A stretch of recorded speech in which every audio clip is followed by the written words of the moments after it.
Hi, we're Richard and Jackie from Early Retirement Wanderlust. And welcome to part 3 of our winter van life series. You can probably tell from parts 1 and 2 we absolutely love winter van life. And in this video we just wanted to share with you some of our favourite winter van life meals.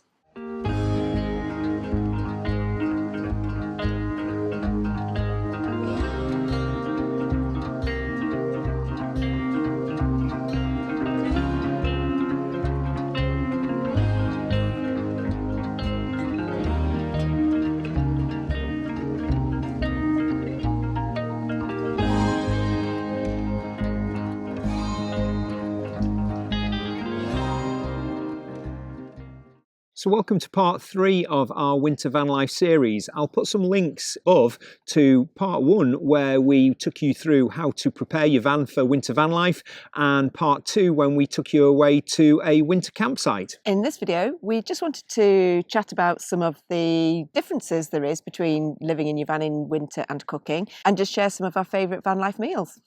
One of the first main challenges of cooking in a van is you're actually cooking in a van. So you don't have the luxuries of what you've got at home. So we don't have an oven in the van and we've only got 2 burners to cook on. So you've got to be a little bit more inventive than you would be at home.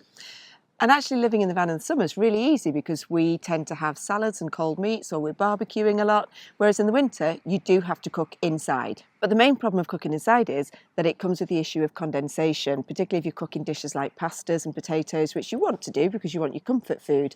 We are going to try, on lots of people's advice from one of our last videos, the Karcher window vac, which I'm hoping is the answer to all our problems. And we always like to cook fresh in the van. So one of the problems of being in just a little VW T6 is that preparation space is at a minimal. We haven't got a massive amount of worktop space. So again, you just got to be a little bit smarter about how and what you cook. But actually we see it as a good thing. We really like getting the table out, just getting all the ingredients out and just making a night of it, really. It's a bit of a thing to keep us occupied in the winter. So we just got back from our last winter van life trip away, which was to the Dales in the Lake District, and we've got lots of footage to try and show you of some of the things that we cooked and prepared during the course of that trip. Starting with breakfasts, one of our favourite breakfasts on a cold winter's day, and lots of people commented on it, was having Staffordshire oatcakes. I was a Staffordshire girl.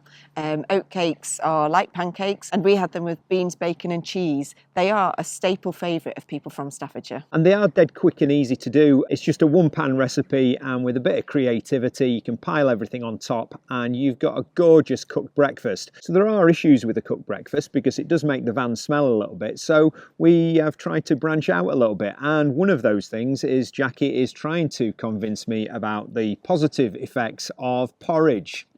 I have tried for the last 29 years of us being married, but I think I'm finally getting there.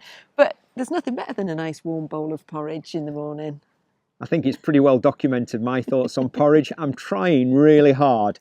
We came up with a really good concoction of porridge with some fruit and nuts and granola on the top, and with lots of syrup as well, and that seemed to work all right for me. Lunches are usually easy. We tend to be out and about on the hills a lot, so we just keep them light, probably packed lunches, sandwiches.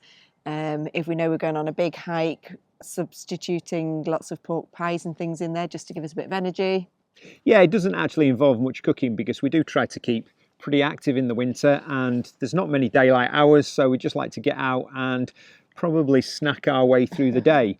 But then we get to dinner, which is the main event of the day, and we really look forward to cooking together and creating something in our little van in the dark nights that is going to be comforting.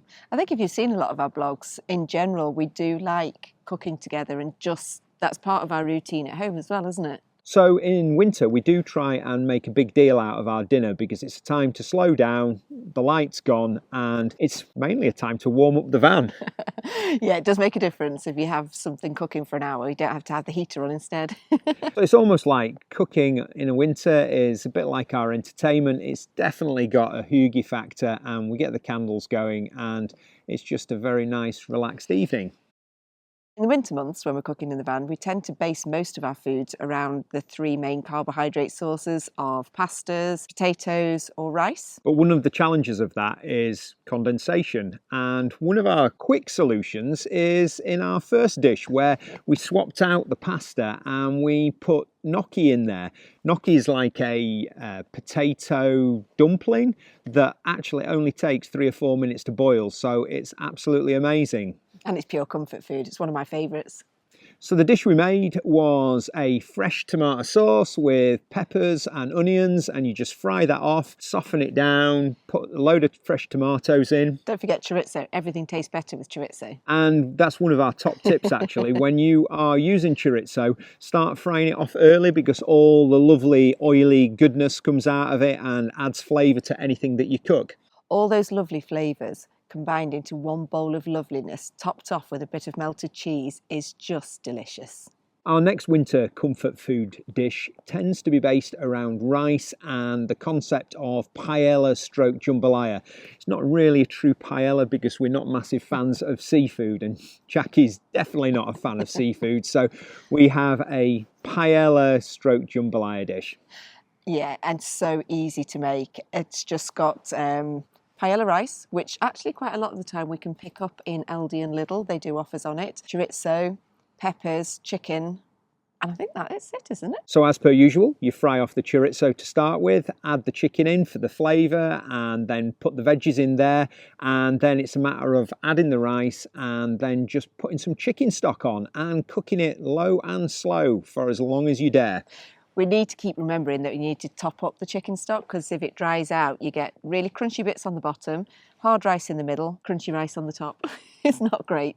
However, if you cook it to just the right level, you do get a lovely layer of crunchiness on the bottom and then super soggy, flavoursome rice. So it is one of our favourites. We cook it a lot at home, and we definitely cook it a lot in the winter in the van. And there is nothing better than when Richard takes you on a long hike up a very cold, wet mountain and you get back pretty good comfort food. A bowl of stodge. It's great. And the last dish that we cooked on our recent trip to the Langdales was a recipe that we saw years and years ago on Ready Steady Cook. And it's basically a creamy pork pasta Cajun dish. We did forget to pack enough onions, so we had run out of onions, which do make a difference, but still, it was a fab dish. Really, really simple to do. You just fry off your onions and pork, add in some Cajun spices, add the cream and reduce the cream, and then the secret ingredient, soy sauce, which one gives it a bit of colour because it looks really anemic if it's just creamy cream and pork, and it also adds quite a bit of flavour to it. A little tip that we picked up on Ready Steady Cook. And our kids absolutely love it. So when they were up this weekend, they still demanded that we cooked Cajun pork pasta, and it's a family favourite. A few top tips. We always keep our van stocked up with some essential store cupboard essentials. So we've always got the rice pastas type things in the van. We also have a selection of hot drinks that we can make easily when we get back off the mountains. Lots of biscuits to have with our coffee in the morning. And I do tend to have just a little Jackie box with things like super noodles to have if we've had a really cold day on the mountains, just to have quickly when we get in. And it's amazing how quick you actually get caught out. I had a minor disaster on the Langdales trip because my tea bag supply was running incredibly low, and you know, if you run out of tea, what are you going to drink when you get off the mountain? It's just like a bit of a disaster. So trying to keep those store cupboard items stocked up is something to keep an eye on. When we go away for a few days and we know that we've booked somewhere to go, we do plan our meals quite carefully so that we make sure we've got all the ingredients, apart from forgetting the onions, for the different meals that we've got. It just makes us think more clearly what we're going to have.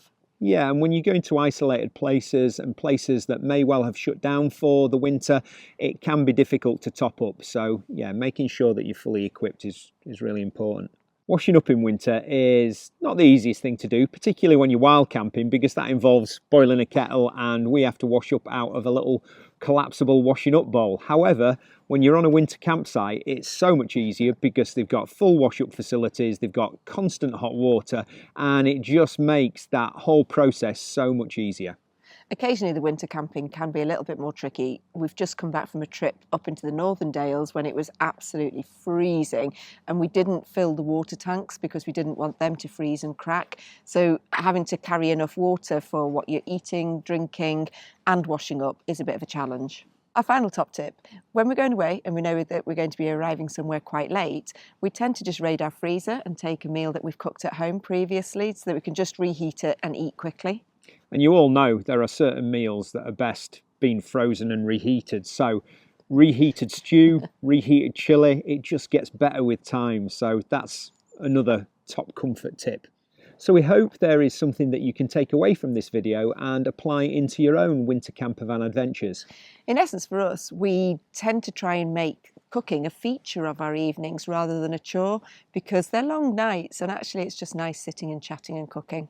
You just got to be creative and then sit back and enjoy the coziness, because it is very different to summer, but it's really enjoyable. So in our next Winter Van Life video, we are going to take you through some of our favourite winter destinations in the UK. And if we can find some videos and photographs, we'll show you some of our favourite campsites in some of those places. So that's it from us. See you later. Bye.